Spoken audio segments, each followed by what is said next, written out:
Good morning. आज हम लोग पढ़ेंगे कंस्ट्रक्शन ऑफ पैराग्राफ के बारे में।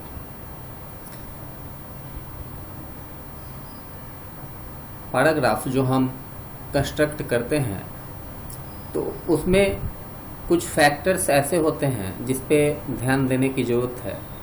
पहला फैक्टर है यूनिटी। यूनिटी का मतलब होता है एकता। जब हम कुछ लिखते हैं तो किसी न किसी पर्टिकुलर टॉपिक के बारे में लिखते हैं और उस टॉपिक के बारे में हम बहुत सारे सेंटेंसेस को लिखते हैं। तो यूनिटी का मतलब हो गया कि हर एक आइडिया जो हम किसी पर्टिकुलर सब्जेक्ट के बारे में लिखते हैं तो हर आइडिया दूसरे आइडिया को सपोर्ट करना चाहिए। मतलब एक सेंटेंस दूसरे सेंटेंस के सपोर्ट में होना चाहिए। जितने भी हम सेंटेंसेस लिखते हैं तो उसमें कोहेजन एंड कोहेरेंस होना चाहिए। मतलब fit together in a natural reasonable वे।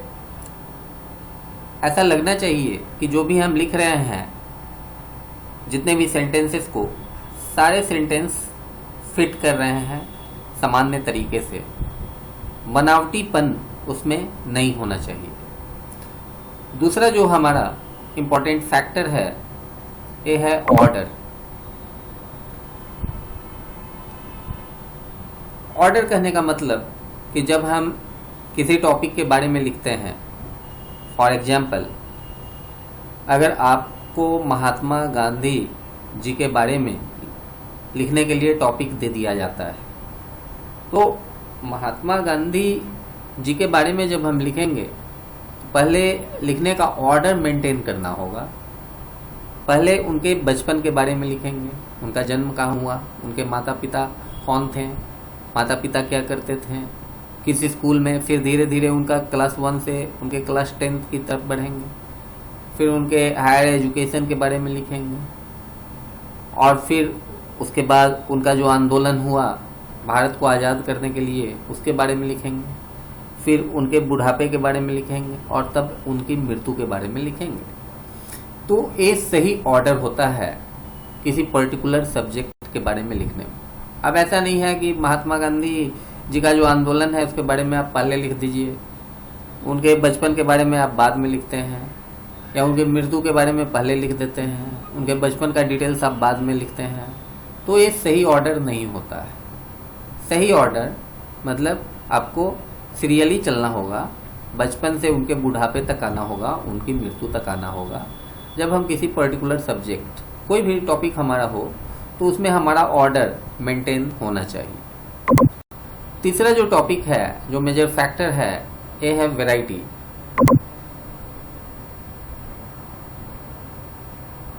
कहने का मतलब है कि हर पैराग्राफ जो होता है, जब हम लिखते हैं हम एक ही पर्टिकुलर टॉपिक के बारे में है, लेकिन हर पैराग्राफ में जो सेंटेंस हम इस्तेमाल करते हैं तो हर सेंटेंस का अलग अलग साइज होता है। कोई सेंटेंस लंबा होता है तो कोई सेंटेंस छोटा होता है। तो उसमें वैरायटी होना चाहिए। जैसे एक पैराग्राफ किसी पर्टिकुलर टॉपिक, मान लीजिए एग्जाम्पल ले लिया महात्मा गांधी जी का, तो एक पैराग्राफ हमने उनके बचपन के बारे में लिखा, उनके जन्म के बारे में लिखा। तो दूसरा पैराग्राफ हमने लिखा उनके एजुकेशनल चाइल्ड, उनके बचपन के एजुकेशन के बारे में। फिर तीसरा पैराग्राफ उनके बारे, उनके जवानी के बारे में लिखा। चौथा पैराग्राफ फिर लिखा उनके आंदोलन के बारे में। और फिर पांचवा पैराग्राफ उनके बुढ़ापे के बारे में और छठा पैराग्राफ उनकी मृत्यु के बारे में। तो हर पैराग्राफ में वैरायटी होना चाहिए। सब्जेक्ट एक ही होता है लेकिन वैरायटी, अलग अलग बातें होनी चाहिए। ऐसा नहीं हो कि घुमा फिरा के एक ही बात को हम अलग अलग पैराग्राफ में रिपीट कर रहे हैं, तो गलत हो जाएगा। इसके बाद पैराग्राफ ब्रेक्स होता है। पैराग्राफ ब्रेक कहाँ पे किया जाता है? ये तो लिखने वाले के ऊपर डिपेंडेंट होता है कि वो किस समय पैराग्राफ को ब्रेक करता है। मगर इसका जो रूल है तो वो है कि जब आपका टॉपिक डिफरेंट होता है, जैसे आप बचपन के बारे में आपने लिख लिया, अब आप उनके स्कूलिंग लाइफ के बारे में लिख रहे हैं, तो वहां पे पैराग्राफ ब्रेक कर देना चाहिए। तो ये हमारा पैराग्राफ ब्रेक हो गया। अब हमारा टॉपिक है स्ट्रक्चर इन राइटिंग। जब हम लिखते हैं तो उस राइटिंग का, हमारे राइटिंग का स्ट्रक्चर कैसा होना चाहिए। जब हम लिखते हैं तो बहुत सारे पैराग्राफ में किसी टॉपिक को बांट के लिखते हैं। पैराग्राफ में बांटने का मकसद हमारा होता है कि देखने वाले को, पढ़ने वाले को आसानी से हमारा विचार समझ में आ जाए, उसको किसी प्रकार की असुविधा न हो। तो इसके लिए हमें कुछ स्ट्रक्चरल पैटर्न्स को फॉलो करना होता है। उसके बारे में कुछ गाइडलाइंस है। पहला गाइडलाइन है, there should be correctness, flexibility and variety in language. मतलब आप जो भी लिखते हैं वो शुद्ध होना चाहिए, उसमें लचीलापन होना चाहिए। आप किसी के बारे में लचीलापन का कहने का मतलब हो गया, किसी के बारे में अच्छा लिखते हैं तो उसका बुरा भी लिखिए, किसी के बारे में बुरा लिख रहे हैं तो उसकी अच्छाई को भी लिखिए। तो ये फ्लेक्सिबिलिटी होता है कि किसी की तारीफ में ही सिर्फ नहीं लिखा जाता है, उसने जो गलत काम किया उसके बारे में, दैट इज फ्लेक्सिबिलिटी। तो पढ़ने से न पढ़ने वाले को लगे कि ये इसका फॉलोअर लिख रहा है। आप एक मिडिल पर्सन बन के लिखिए, फ्लेक्सिबली लिखिए, और आपके लैंग्वेज में वैरायटी होना चाहिए, उनके बारे में अलग अलग बातें लिखिए। ऐसा नहीं हो कि एक ही बात को घुमा घुमा के बार बार लिख रहे हैं। और वर्बोसिटी नहीं होना चाहिए। वर्बोसिटी का मतलब होता है बहुत ज़्यादा वर्ड्स भर दिया, ऐसा ऐसा वर्ड्स जिसका मीनिंग जानने के लिए फिर डिक्शनरी को कंसल्ट करना पड़ता है। तो ज़्यादा नहीं लिखना चाहिए, कम ही लिखना चाहिए, लेकिन सटीक लिखना चाहिए। सेकेंड पॉइंट है, there should be understanding on when and how to use complex sentences and to subordinate one idea to another. तो आपको ये समझ होना चाहिए कि कब और कहाँ पे जो मुश्किल सेंटेंसेस हैं, जो कॉम्प्लिकेटेड सेंटेंसेस हैं, उसका इस्तेमाल करना है।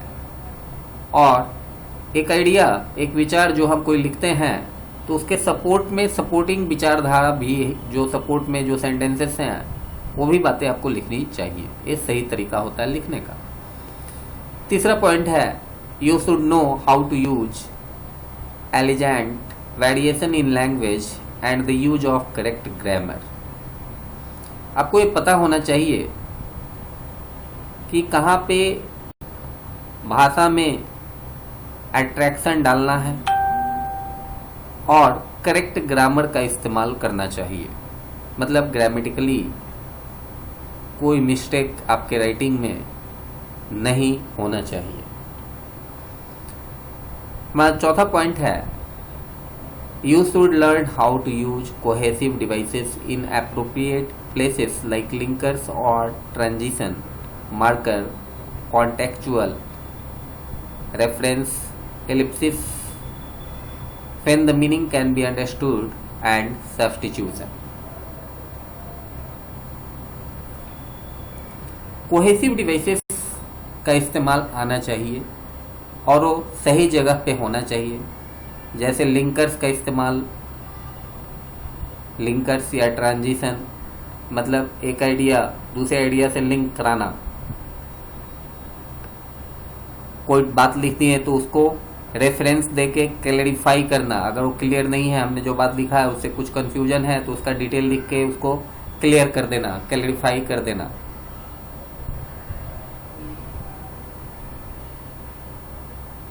एलिप्सिस का इस्तेमाल करना।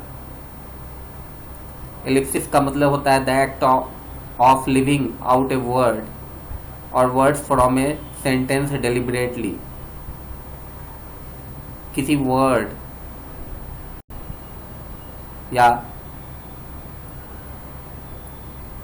शब्दों को जानबूझकर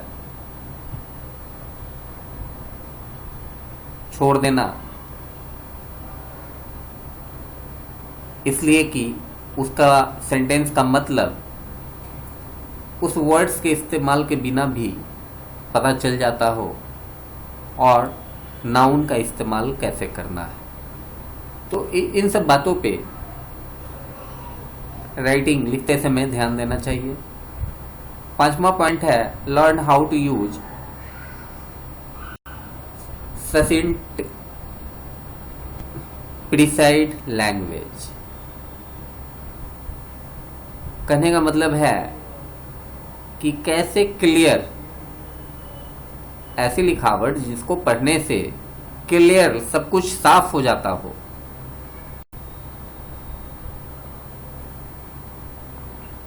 तो ऐसा लिखना चाहिए। अब हमारा अगला टॉपिक है what is a summary. Summary किसको कहते हैं, और ये भी एसे एंड प्रीसिस राइटिंग से रिलेटेड है। तो अगले वीडियो लेक्चर में मैं आपको समरी के बारे में बताऊंगा।